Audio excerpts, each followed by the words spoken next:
say openi Mahama anya hu bibia ye tra ni say ayo code of conduct now the by ni say be e kra ta keke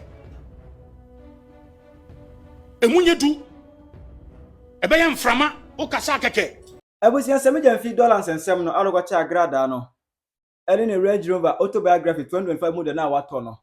On that note, the MP before be a press conference, much say Mahama and Sake Sammy Gyamfi.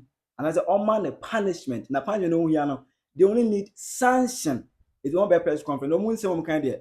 Better was much remember. And office NDC for about defense be. Sammy Gyamfi and Semono, about defense, no sabe dim come be na woman come on. Let's read to name. I'm what you say. I have Penyah block media. Mess what say any demo. Over like video, no other room. Over subscribe button, click notification icon for this update. Let's start with the defense of NDC. I was a Friday, no, and I say, Sammy Gyamfi, and I got that, Equosia, Yasu Moba, Equal message, Sammy Gyamfi, I got that, or man, Dallas. I got that in the sky, or man, Dallas. Ever, no, NDC for defending the baby, almost the many defense, Anaba. One almost say MP before more can add you no, Omunimunyansa, Adaya, Sisira Dapa. You got $1 million. I want them pass it. 18 say OMP Penyah any say Sammy Gyamfi same way who can be okay. Sisira Dapa keep $2. You need amount of crowd. Meaning be there be NDC volume figures free. You remember so. Got $2. I want them. MP before and the expose and NDC na go PC can so. MP before ankasa. Sisira Dapa issue MP before. And you copy so say we keep $. A good pass it and money laundering.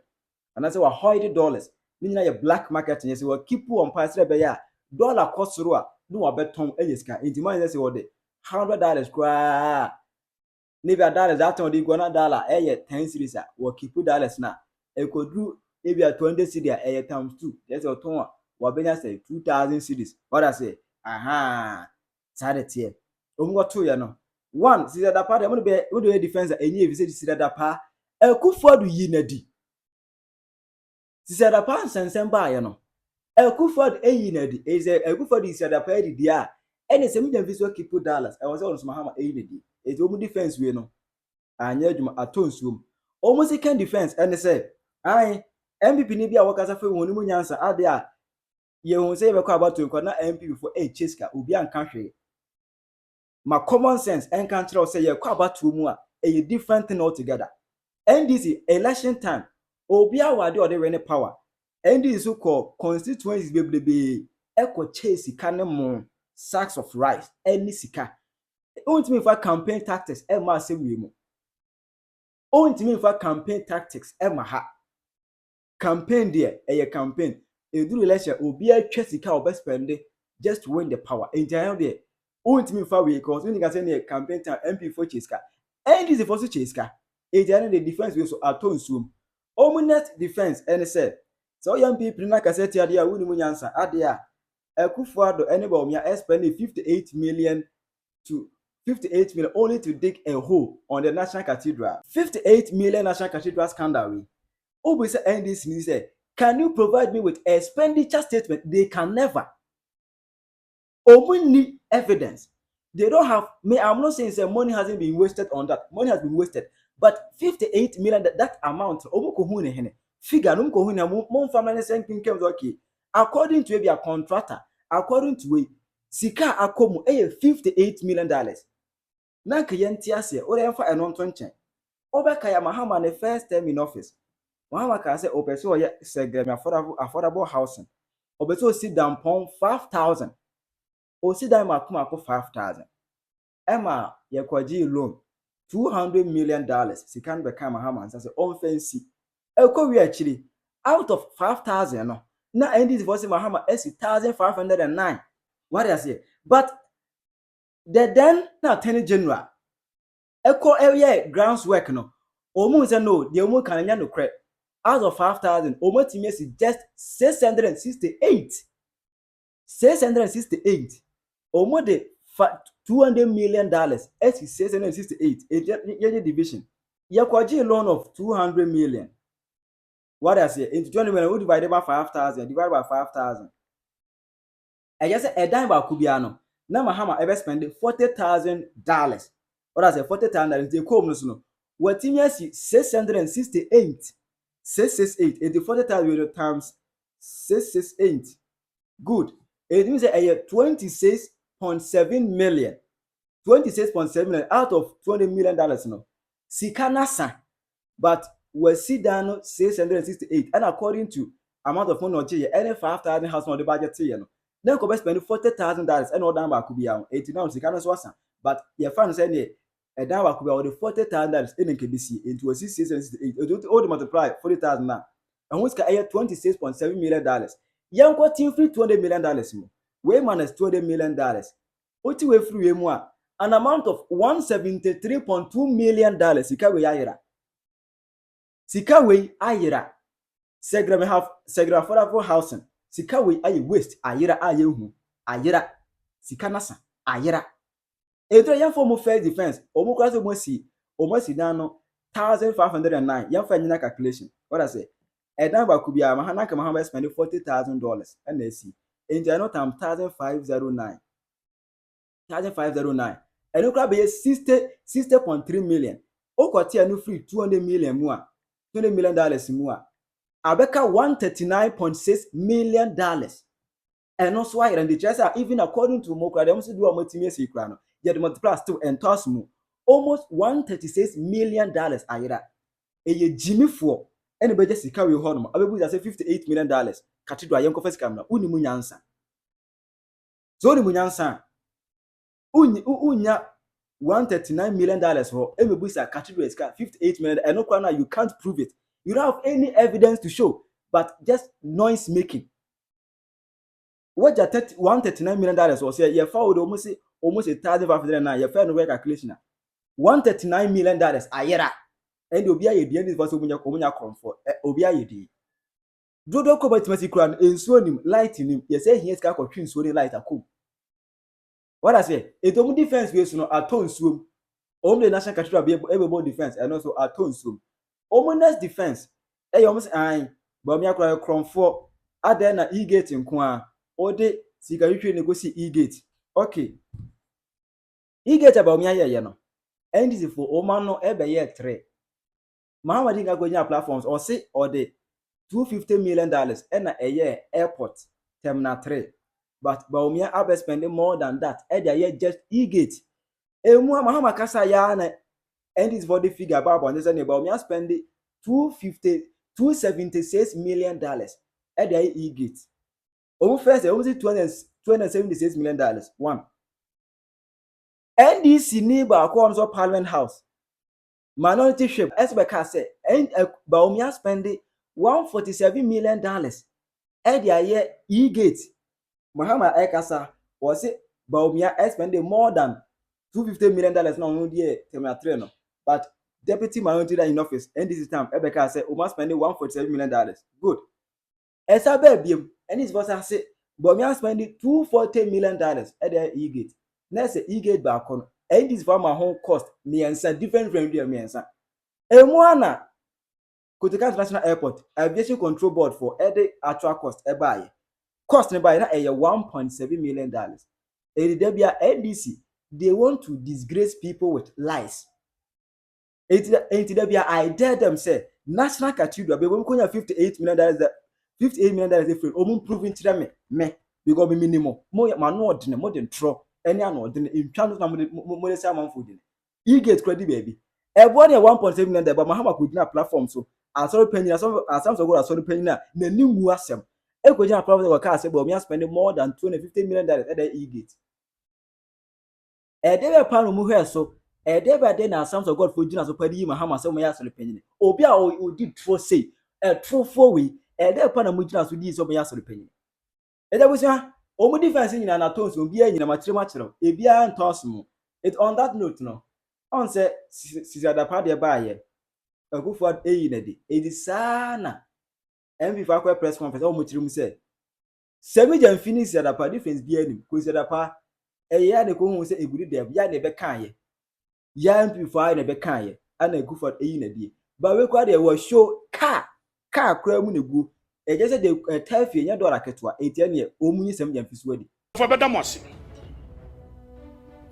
ene se ye frɛ mo baya edi kan ye bedam nyama se na no demonstration a munyina mu gina mu ma ye ma no ye kama no ekoye ye bedamose enche bia no ye bekoso abodahuro afa enema bi ni anamontu a ye ba betu ho na ene adetitru nti a ye hia wa ha efa amamu ho encha na ye wura Mahama ede krata ba ya watu din eye code of conduct na se nyane se eye krata wakuchiri se ne be ya eye omo a wapa omo so mbe ye adwuma o na aban mu no omo di ebe ye adwuma na ama amamu no ayefe eni na wotwe kra ena ye hu se the National Communications Officer of the NDC NIBM acting CEO Gold Board wako ayase no wayi eye ronisika dollars bi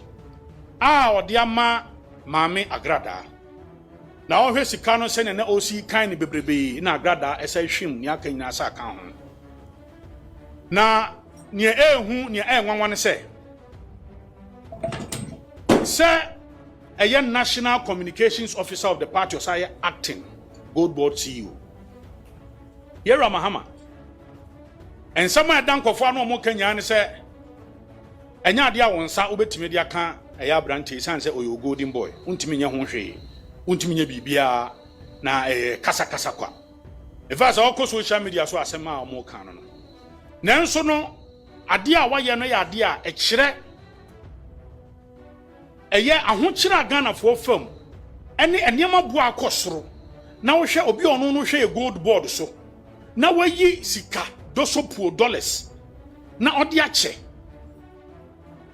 ano hye etietia Ghana mra o code of conduct na ankasa o de baahe no ebu nanimtia se opani Mahama anye hu bibia ye tra ni say eye code of conduct na de ba ni se be e kra ta keke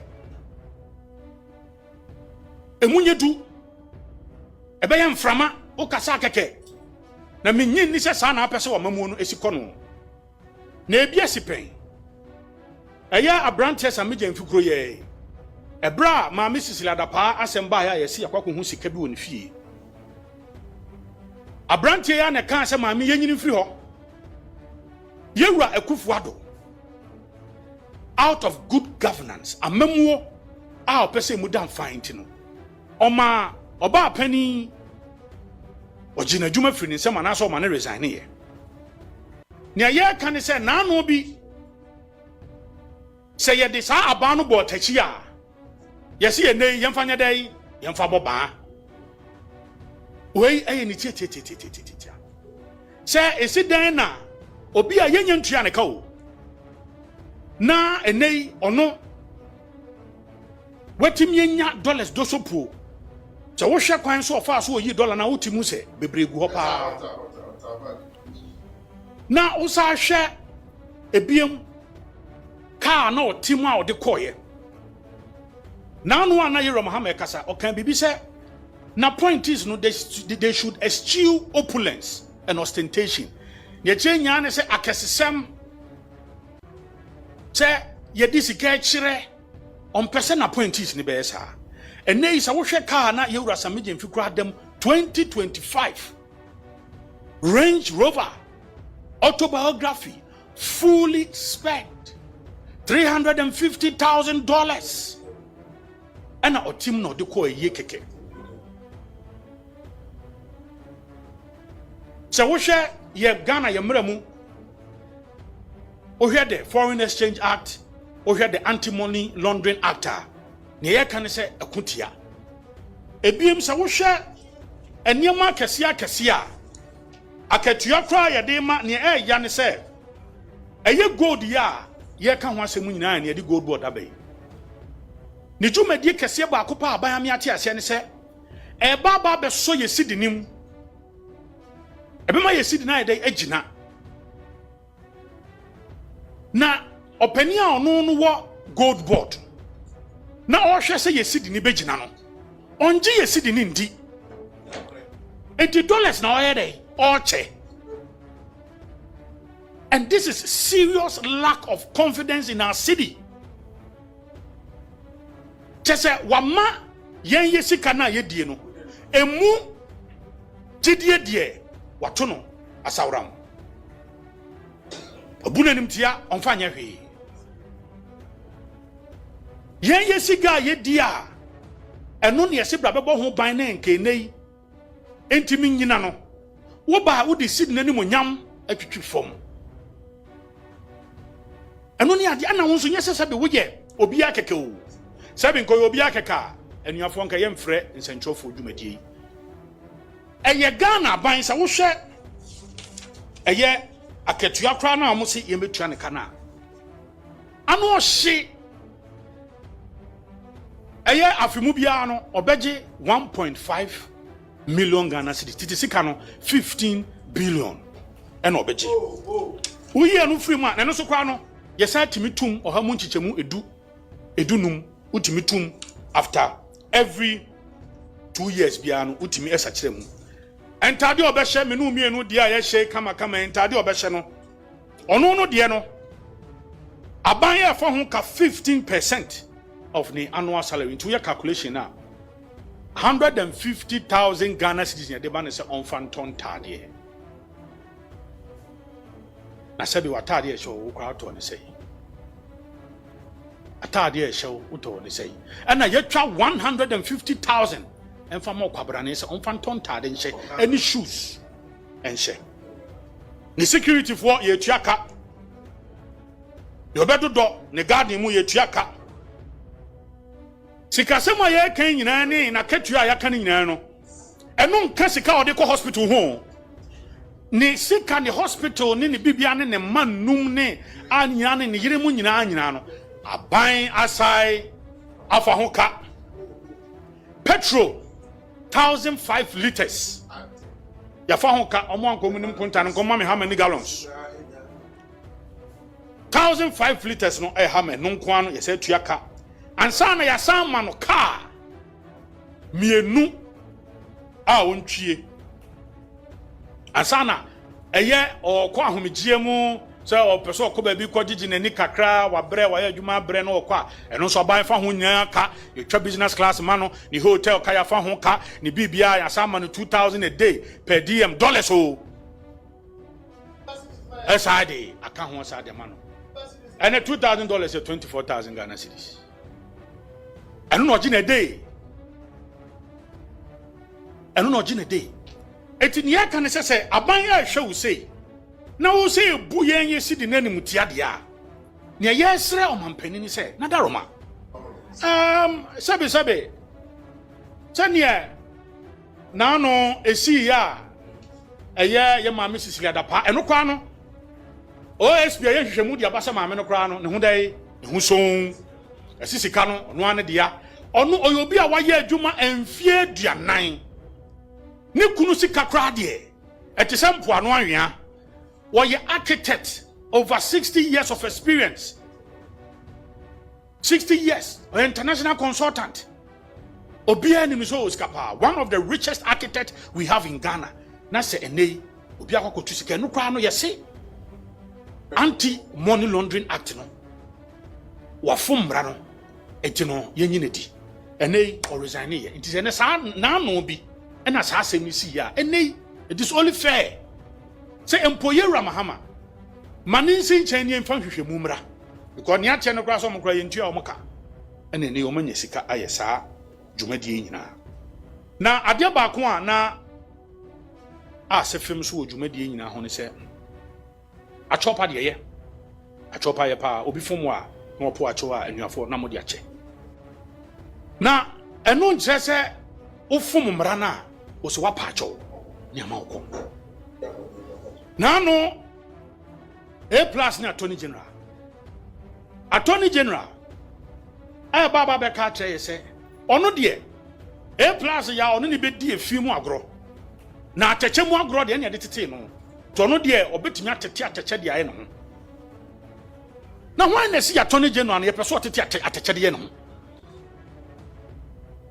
enu afo mo ha minyini se mo be pese ya attorney general no onware wa ateche mu onware ofin mu ontiti finya ne ho hwɛ constitution medical kan sɛ wohwɛ ne dwumadi ne yɛkɛseɛ paa ɔno na yɛ lawyer ni pani egyina hɔ ma Ghana ban ɔno na yɛ lawyer ni pani kɛseɛ paa egyina hɔ ma Ghana ban na sɛ lawyer ni pani kɛseɛ yɛka kyerɛ sɛ wo wakɔ akɔgye sika 500,000 adamudeɛ ɛde ba be ma appointment committee parliament sɛ ne bɛyɛ a obe go through parliament and yesi kɔna kɔ sign wuti fa kɔ court house de bi court yɛn ade a obɛkɔ atinte huro bɛ ne tua wo tonti a wontimi hwere ntreja de nti na wontimi nkɔ because e bia wo de A+ kɔ a ba ɔno so wabɛka na sɛm enti wo sɛ ne ho nkɔ nanso no wodi nkɔfo bi kɔ court o saa ade a kɔ adu a de bɔwi sɛ wo yɛ krɔmfoɔ wo no kɛta asehye ne proyɛ dware wo wakɔ akɔgye sika de abrɛ mu na hyɛ badwafo no wo nso no wodi nkɔfo bi pɛ sɛ ɔmo de ɔmo kɔ court a wo nso na wo seɛ sɛ wo charge ɔmo for corruption but wo nso no yɛde bibisi ato so John Mahama sɛ wa me anya san hwehwɛ mu yɛn wi a sisi a atoni general anamo a obi adwen mu ne sɛ yɛatoni general odware atechem yɛatoni general ɔyɛ krɔmfo yɛatoni general wakɔgye adamudeɛ yɛatoni general ɛna ekono de bi abon siriti ayekono saa no okɔ san sɛ adwen a yɛdi hu no enti ho se yɛtimi sign ne ti ho se yɛtimi sign ne ti me hu bi da sa to na no wobɛka ya yɛwura Godfrey Dame wɔ hɔ ɛna NDC fɔkɔfa tape bi ɔmo akatekate no mo de asisi ani ɛno mo se yɛwura Godfrey Dame ɛne Jakpa edi nkomo ɛno kɔ mo frɛ no criminal ɛnanse ya ozi ensɛm ɔmo kan no ebia o na wiase de ɔho wo yi ɔfo nsa no ahwɛ wɔn nsa no ɔfo no sɛ nipa wɔne nipa nsa sɛ etu wo yi ɔfo nsa no ahwɛ wɔn nsa because ansɛm a na no mo kan yi a mo se Godfrey Dame edidi na tem sansɛm mo se ɔne obi akɔkasa no ene ya tɔne general de ɔno no yɛse ɔyɛ krɔmfoɔ yɛse ɔyɛ awi yɛse wɔkɔ akɔgye adamudeɛ 500,000 Ghana cedis ɛde brɛ appointment committee in parliament mutini yo ɔno no ɔmfa nipa no court no nko sign it here ɔse da bi court den ade ɔbɛkɔ na ɔnkɔ sɛ na da agye wɔ me wɔ so de bi court na wote ɛhɔ na wodidie ɛhɔ na woda ɛhɔ esi akwa de office utu na ya no adu high court wo so wontimi fa nipa no nko court na wo concentrate on me wa nipa na gu ho fin waka asɛm atia wo bɛka asɛm so a wo se A+ ne bɛ kyerɛ yɛn ade a onim fa NSS ho ɔno na ɛba bɛ kyerɛ yɛn attorney general wo na tumi nyina ekura wo Ghana nyira no tumi kura wo sɛ wo na wo de obedi yɛn sɛ ɔma yɛ obe yɛn na yɛn konko busa A+. Now where from this Penyah for as a media trial na ya the media for aba ne kan nsɛm a enim attorney general bokwasɛm nie wagu ne ho fi attorney general enkasa saa onim wodwumadi e wo constitution a yɛnya de saa asɛm nso a yɛde ato ne tiri so no ɔnhwɛ no nsan ne ti yɛwura Mahama asodie kɛse mienu ɛda wo so nie wa code of conduct a wo de baayɛ ɛne emu nsɛm no ne epie bɛnie Tirajo mame ewo comment section. How you pay the block media?